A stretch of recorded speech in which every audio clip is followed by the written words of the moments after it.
اس نے اس کے چہرے کو نظروں میں بساتے ہوئے اس کی آنکھوں میں آنکھیں گاڑے جنونیت تمیز انداز میں کہا، جب کبھی ہوش و حواس سے بیگانہ ہو جاؤں تو پیش کی معذرت چاہتا ہوں، مگر یاد رکھنا مانو، اگر تم زندہ رہی تو سمجھنا یاسر بھی زندہ ہے، کیونکہ تم نے اپنے خاندان والوں سے ٹکر لی ہے اور ہماری جان کو خطرہ بھی ہو سکتا ہے۔ یاسر نے اس کی پیشانی پر محبت بھری مہر ثبت کی۔ وہ پھوٹ پھوٹ کر روتے ایک بار پھر اس کے فراخ سینے میں آن لگی۔ اس گھر میں تم میری امانت ہو اور میری اس امانت کی حفاظت کی ذمہ داری تمہاری ہے۔ اب کسی بھی کھڑکی یا بالکنی سے چھلانگ لگانے کی کوئی ضرورت نہیں۔ وہ اسے اداس چھوڑ کر چلا گیا اور مانو اسے کھڑکی سے جاتا ہوا دیکھنے لگی۔ سب لوگ گھر واپس آ گئے تھے۔ گھر کی ہر چیز اپنے ٹھکانے پر موجود تھی، لیکن اس گھر کی بیٹی اب اس گھر کی بیٹی نہیں بلکہ کسی کی بیوی بن چکی تھی۔ اس بات کا علم صرف ملک مختار کو ہی تھا۔ سفر کی تھکان اور جوان اموات کی وجہ سے سبھی افسردہ اور تھکے ہوئے تھے۔ کسی نے بھی ماہ نور سے کوئی بات نہیں کی، مگر ملک مختار اپنی جگہ مطمئن تھے۔ انہوں نے ماہ نور کے چہرے پر اطمینان اور سکون کی جھلک دیکھ لی تھی۔ ڈنر پہ سب لوگ ڈائننگ ہال میں جمع تھے۔ ملک ضیاء الرحمن خلاف توقع کافی خاموش تھے اور ان کی یہ خاموشی سارے گھر والوں کو حیرت میں مبتلا کر رہی تھی، لیکن ماہ نور پرسکون ہو کر کھانا کھا رہی تھی۔ اس بات کو ملک ضیاء الرحمن اور ماں جی نے بخوبی محسوس کیا تھا۔ کل سے تم کالج جاؤ گی، یہ بات عماد نے کہی ہے۔ وہ چاہتا ہے کہ تم اپنی تعلیم مکمل کر لو، اس کے بعد ہی شادی ہوگی۔ ابھی تو ان کے گھر جوان اموات کا غم تازہ ہے، اس لیے چند ماہ اس ٹاپک پر کوئی بھی بات نہیں ہوگی۔ وہ ماہ نور کی جانب دیکھتے ہوئے کہہ رہے تھے، لیکن ماہ نور کی نظریں اپنی پلیٹ پر جھکی ہوئی تھیں۔ میں اس گھر میں یاسر کے آنے سے پہلی والی پوزیشن چاہتا ہوں۔ کوئی گڑبڑ یا کوئی ٹینشن نہیں۔ آئندہ اس گھر میں اس ڈرائیور کا ذکر نہیں ہوگا۔ وہ پختہ انداز میں کہتے وہاں سے اٹھ کر چلے گئے۔ ماں جی بھی بنا کچھ کہے وہاں سے چلی گئیں۔ یہ ان کی ناراضگی کا اظہار تھا۔ وہ باہر آئیں تو ملک ضیاء الرحمن لان میں لگے بڑے سے جھولے پر بیٹھے تھے۔ وہ گہری سوچ میں گم تھے کہ ماں جی بھی جا کر ان کے ساتھ بیٹھ گئیں۔ تم فکر نہیں کرو ضیاء، سب ٹھیک ہو جائے گا انشاءاللہ، انہوں نے ملک ضیاء الرحمن کے شانے پہ ہاتھ رکھتے دلاسا دینے کے انداز میں کہا۔ انہوں نے اداس نظروں سے ماں جی کی جانب دیکھا۔ یوں تو اس گھر میں ہر چیز اپنی جگہ پہ اور بالکل ٹھیک لگ رہی ہے، لیکن یوں لگتا ہے جیسے کچھ کھو گیا ہے۔ پتہ نہیں کیا کھو گیا ہے، وہ تشویش زدہ آواز میں بولے۔ تمہاری نظروں کا دھوکہ بھی ہو سکتا ہے یا پھر تمہاری سوچ کا قصور، وہ تسلی امیز انداز میں بولی۔ اللہ کرے یہ صرف میری سوچ ہی ہو اور اس گھر کی ہر چیز اسی گھر میں ہی موجود ہو، انہوں نے کہتے ہی ماں جی کی گود میں اپنا سر رکھ لیا اور آنکھیں موند لیں۔ ملک مختار نے یاسر کو بتایا تھا کہ ماہ نور اب کالج جانے لگی ہے۔ وہ بہت خوش تھا یہ سن کر۔ اب سب سے مشکل ترین مرحلہ یہی تھا کہ گھر میں ان دونوں کی شادی کا اعلان کیسے کیا جائے۔ یہ کچھ رقم ہے، یہ رکھ لو اور اس سے کوئی نیا کاروبار شروع کر لو۔ ملک مختار نے نوٹوں کی گڈیاں اس کی جانب بڑھائیں۔ آپ کو مانو نے کچھ بتایا نہیں؟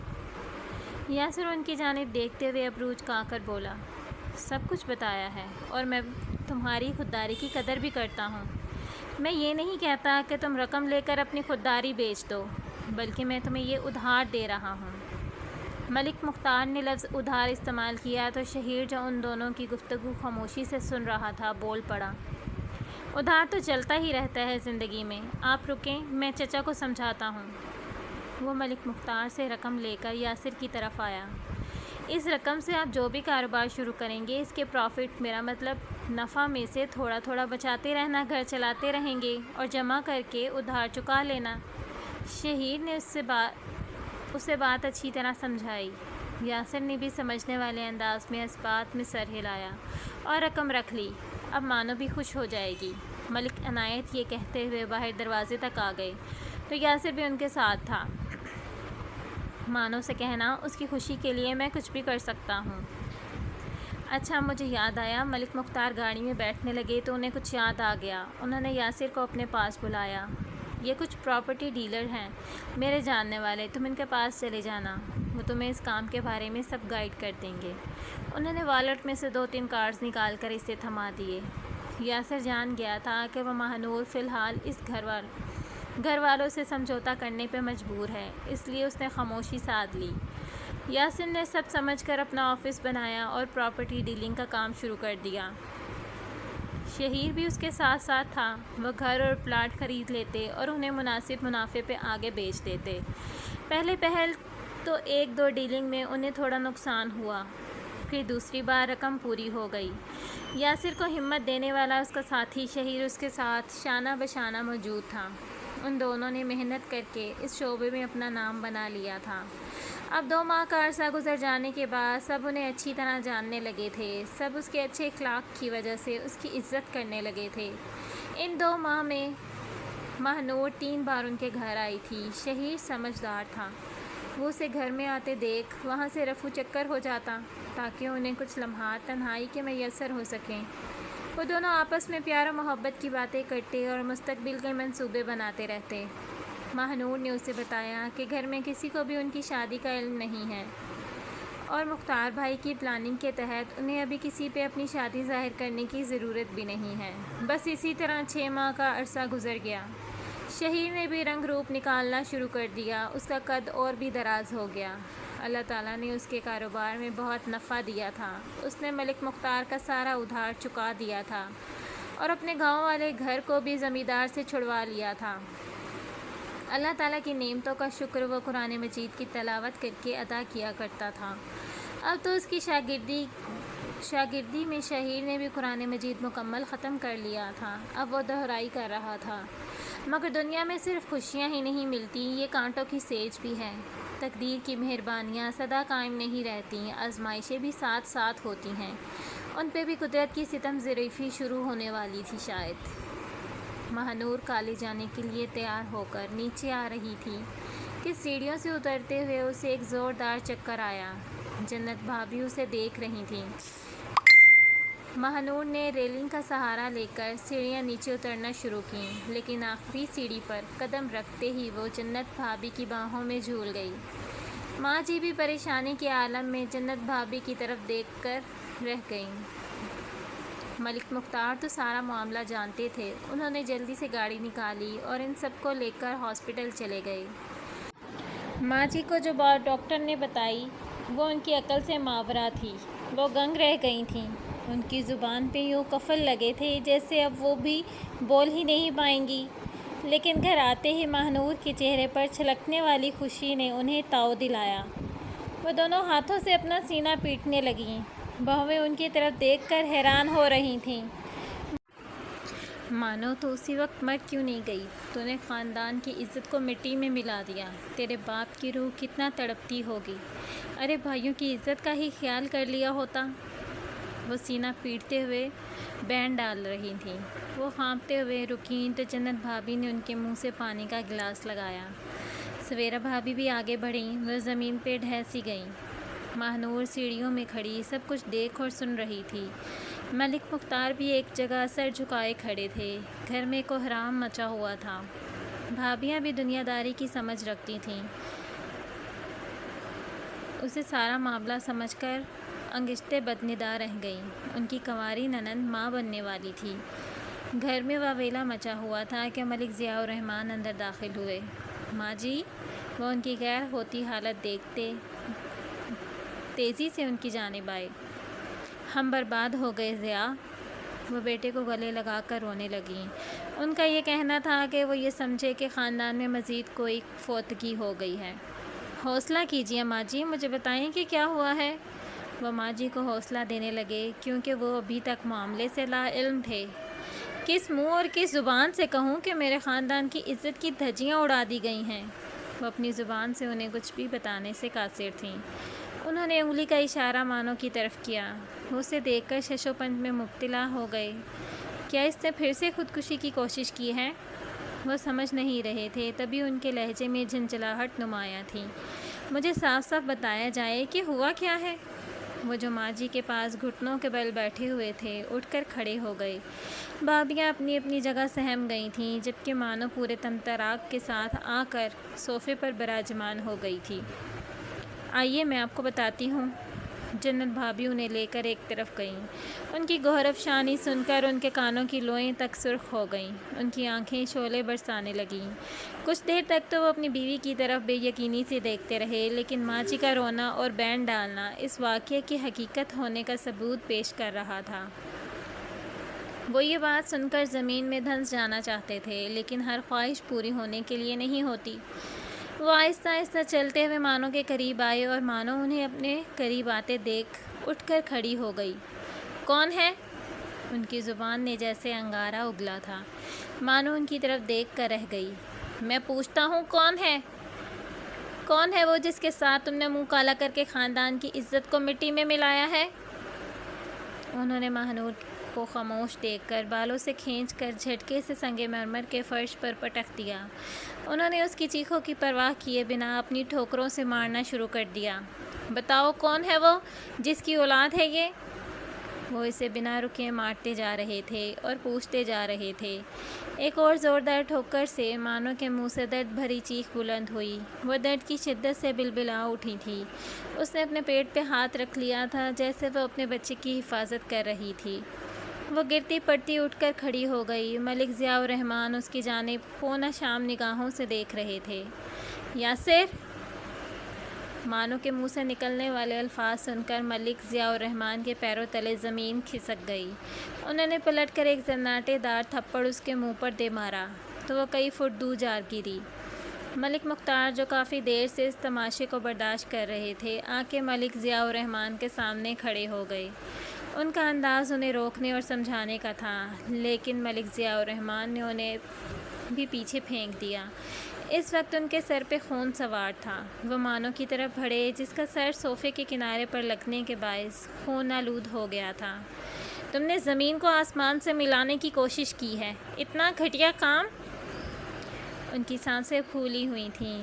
انہوں نے اسے مارنے کے لیے ایک بار پھر ہاتھ اٹھایا تو مانو نے ان کا ہاتھ بیچ راستے میں ہی پکڑ لیا تو ملک ضیاء الرحمن کی آنکھوں کی پتلیاں حیرت سے پھیل گئیں۔ اپنی طاقت اور مردانگی کا گھمنڈ سنبھال کر رکھیے! وہ حلق کے بل چلائی تھی۔ ان کا ہاتھ نیچے ہوا تو مانو نے بھی اپنا ہاتھ نیچے کر لیا۔ اگر آپ نے مجھے پال کر احسان کیا تو میں نے بھی آپ کی فرما برداری میں کبھی سر نہیں اٹھایا، مگر افسوس کی بات ہے آپ کو اپنی ہی تربیت اور خون پہ اعتماد نہیں۔ میں نے آپ کو کہا تھا نا، اگر ضد کی بات ہے تو ضد میں بھی آپ کی بہن ہی ہوں۔ اور دیکھیے آج میری جیت ہوئی۔ میرے پیٹ میں پلنے والا بچہ یاسر کا ناجائز خون نہیں بلکہ اس کی جائز اولاد ہے۔ میں نے اس سے نکاح کیا ہے۔ ماہنور کے الفاظ ملک مختار کے علاوہ سب پہ بن بن کر گرے تھے۔ ماں جی ہکا بکا رہ گئیں۔ سویرا بھابھی کانوں کو ہاتھ لگانے لگیں۔ آپ نے میری ذات پہ جتنے ظلم کرنے ہیں کر لیجئے، مگر یہ یاد رکھیے اگر میرے بچے کو کوئی نقصان پہنچا تو گھر کے ہر فرد سمیت اس گھر کو جلا کر راکھ کر دوں گی، اس کے بعد ہی میری موت ہوگی۔ وہ سیڑھیاں چڑھ کر اوپر جانے لگی، پھر پلٹ کر دیکھنے لگی۔ اگر میری اس بات میں شک لگے تو بے شک آزما کر دیکھ لینا، وہ اٹل انداز میں کہتی اپنے کمرے کی طرف بڑھ گئی۔ سب ایک دوسرے سے آنکھیں چرا رہے تھے۔ وہ سب جیسے پتھر کے مجسمے بنے کھڑے تھے۔ ٹک ٹک ٹک کی آواز پہ سب نے سر اٹھا کر اوپر کی طرف دیکھا۔ مانو اپنا سوٹ کیس لیے سیڑھیاں نیچے اتر رہی تھی۔ ان سب کو ایک بار پھر جھٹکا لگا۔ وہ اسے دیکھنے لگے۔ میں نے اچھا کیا یا برا؟ میں یہ جانتی ہوں کہ میں نے اچھا ہی کیا ہے۔ وہ سب کے چہرے بار بار دیکھ رہی تھی۔ اب یہ بات یقیناً آپ کے لیے دکھ اور ذلت کی بات ہوگی۔ وہ چلتی ہوئی ماں جی کے پاس پہنچی اور ان کی جانب دیکھتے ہوئے بولی، مجھے معاف کر دیجیے گا ماں جی، میں آپ کو دکھ دیکھ کر رخصت ہو رہی ہوں۔ آنسو چھلکنے لگے۔ ماں جی ممتا پھر تڑپ اٹھی، لیکن بات خاندان کی عزت اور وقار کی تھی، سو وہ آنسو پینے کی کوشش میں لگ گئیں۔ میں یہ بھی جانتی ہوں میری اس رخصتی میں کسی کی بھی دعائیں شامل نہیں، وہ کہتی ہوئی ملک ضیاء الرحمن کی جانب آئی۔ آپ نے میری محبت، میرے جذبات کو اپنی دولت کے ترازو میں تولنے کی کوشش کی تھی، لیکن آپ کی یہ زمین و جائیداد میرے پیار کی راہوں میں آپ کی نفرت اور خاندانی روایات کی زنجیر نہ بن سکی، وہ کہتے ہوئے دروازے کی طرف بڑھی۔ چند قدم چل کر رکی، پھر پلٹ کر بولی، میں سب کچھ یہیں چھوڑ کر جا رہی ہوں۔ اگر میرے پاس کچھ ہے تو وہ آپ کے ساتھ گزرے ہوئے پل، آپ کی یادیں، بس یہی میرے پاؤں کی زنجیر ہوگا۔ میں یہ رشتے ناطے کبھی بھول نہیں پاؤں گی، لیکن زندگی کے سفر پہ نئے بننے والے رشتے کا احترام ضرور چاہوں گی۔ یہ کہہ کر وہ باہر نکل گئی۔ ماں جی کے لب پھڑپھڑائے لیکن کام کر رہ گئے۔ اسے روکیے ضیاء بھائی، اسے روکیے۔ ملک مختار آگے بڑھے۔ میرا اس سے کوئی رشتہ نہیں، وہ فیصلہ کن انداز میں بولے تو ملک مختار اس کے پیچھے دوڑ کر باہر نکلے۔ تب تک وہ گیٹ تک پہنچ چکی تھی۔ مانو رک جاؤ، وہ ملک مختار بھائی کی آواز سن کر رک گئی۔ آخر کو وہی تو اس گھر میں اس کے محسن تھے۔ ان کے قریب پہنچی تو وہ مانو ان کے گلے لگ کر رو پڑی۔ میں تمہیں رخصت کرنے آیا ہوں، روکنے نہیں، وہ اس کے سر پہ ہاتھ رکھ کر بولے۔ ان کی اپنی آنکھیں بھی ڈبڈبا گئی تھیں، کیونکہ بہنیں اور بیٹیاں اپنے گھر میں اچھی لگتی ہیں۔ اگر مجھ سے کوئی کوتاہی ہو گئی ہو تو مجھے معاف کر دینا۔ اس سے پہلے کہ وہ اس کے سامنے ہاتھ جوڑتے، وہ تڑپ کر ان کے سینے سے لگ گئی۔ مانو، میں تمہارا باپ تو نہ بن سکا، لیکن باپ بن کر تمہاری خواہش کے مطابق تمہیں خوشیاں دینے کی کوشش ضرور کی ہے۔ کہیں تم یہ نہ کہو کہ آج بابا زندہ ہوتے تو مجھے خوشیوں کے لیے ترستا نہیں دیکھتے۔ وہ جذبات سے مغلوب ہو کر بولے۔ اگر بابا بھی ہوتے تو شاید وہ میری خواہش کو میرے ساتھ ہی زندہ درگور کر دیتے۔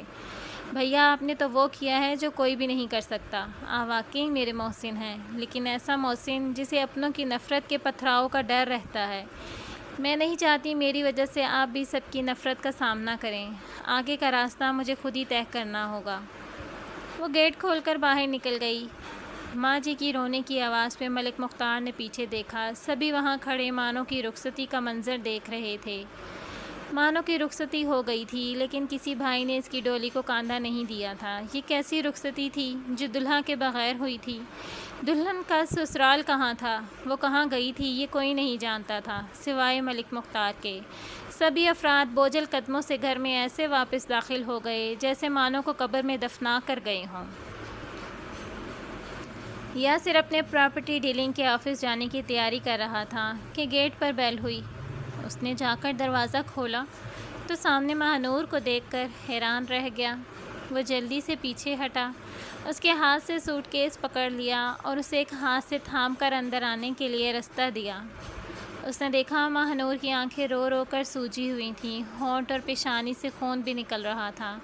وہ تمام معاملہ سمجھ گیا تھا، لیکن ماہنور کے منہ سے سننا چاہتا تھا۔ اس وقت شہیر گھر پہ نہیں تھا، وہ ناشتے کا بندوبست کرنے باہر گیا ہوا تھا۔ دروازے پر دستک ہوئی تو یاسر سمجھا کہ شہیر واپس آ گیا ہے۔ اس نے اٹھ کر دروازہ کھولا تو سامنے ملک مختار کو دیکھ کر چونک گیا۔ ان کی نظریں جھکی ہوئی تھیں۔ ماہنور بھی حیران رہ گئی۔ ملک مختار کی زبانی یاسر کو ساری کارروائی کا معلوم ہو گئی۔ ماہنور روئے چلی جا رہی تھی۔ یاسر، یہ جگہ چھوڑ دو، وہ بولے تو ماہنور اور یاسر دونوں حیرت و استعجاب سے ان کی جانب دیکھنے لگے۔ ہاں یاسر، تم ضیاء بھائی کو نہیں جانتے، وہ اس گھر کی اینٹ سے اینٹ بجا دیں گے۔ میں نے خود سنا ہے، وہ کسی کو فون پہ ہدایت دے رہے تھے کہ یاسر کو ڈھونڈ کر میرے سامنے پیش کیا جائے۔ مختار بھائی، کیا آپ مجھے بزدل سمجھتے ہیں؟ آپ نے سنا، مجھے آ کر بتایا، اور میں اپنی بیوی کو لے کر یہاں سے گمنام منزل کی طرف روانہ ہو جاؤں؟ یہ ناممکن ہے مختار بھائی۔ میری بات کو سمجھو یاسر، تمہاری بیوی اور بچہ خطرے میں ہیں۔ مجھے باپ بن جانے کی خوشخبری کن الفاظ میں دے رہے ہیں آپ؟ ملک مختار کے کہنے پر وہ مسکرانے لگا۔ میں اپنے بیوی بچے کی حفاظت کرنا اچھے سے جانتا ہوں اور کر کے دکھاؤں گا۔ اتنی دیر میں شہیر بھی آ چکا تھا۔ وہ ماہنور چچی کو دیکھ کر سلام کرتے ان کے پاس آ کے بیٹھ گیا۔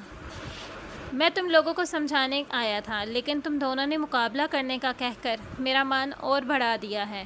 مجھے ماہنور کی پسند پہ فخر ہے۔ میں دعا کروں گا کہ تم دونوں کو اللہ تعالیٰ گرم ہوا سے بھی محفوظ رکھے، آمین۔ تمہیں اپنا گھر مبارک ہو مانو۔ زندگی کی حقیقتیں بہت تلخ ہوتی ہیں۔ جب کبھی اس بھائی کی ضرورت پڑے تو ایک آواز دے لینا، مجھے اپنے سائے سے بھی آگے پاؤ گی۔ وہ بھرائی ہوئی آواز میں کہتے نمناک آنکھوں سے اسے دیکھتے باہر نکل گئے۔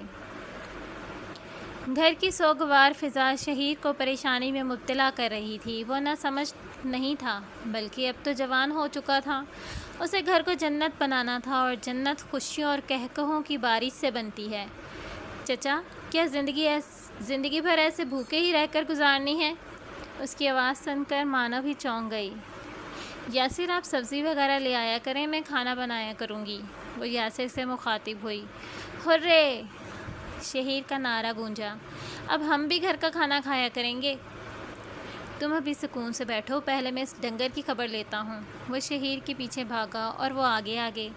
بس پھر کیا تھا، گھر کا نقشہ چند ہی لمحوں میں بدل گیا۔ ہر چیز الٹ پلٹ ہو چکی تھی ان کے بھاگنے اور پکڑنے میں۔ جب وہ دونوں ہانپنے لگے تو شہیر نے خود ہی یاسر کو اپنا بازو پکڑا دیا۔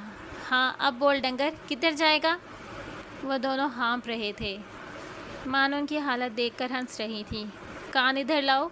شہیر نے یاسر کے کان میں کچھ کہا۔ وہ حیرت سے اس کی طرف دیکھنے لگا، پھر نفی میں سر ہلایا۔ او نہیں یار۔ او ہاں یار، شہیر نے اسی کے انداز میں جواب دیا۔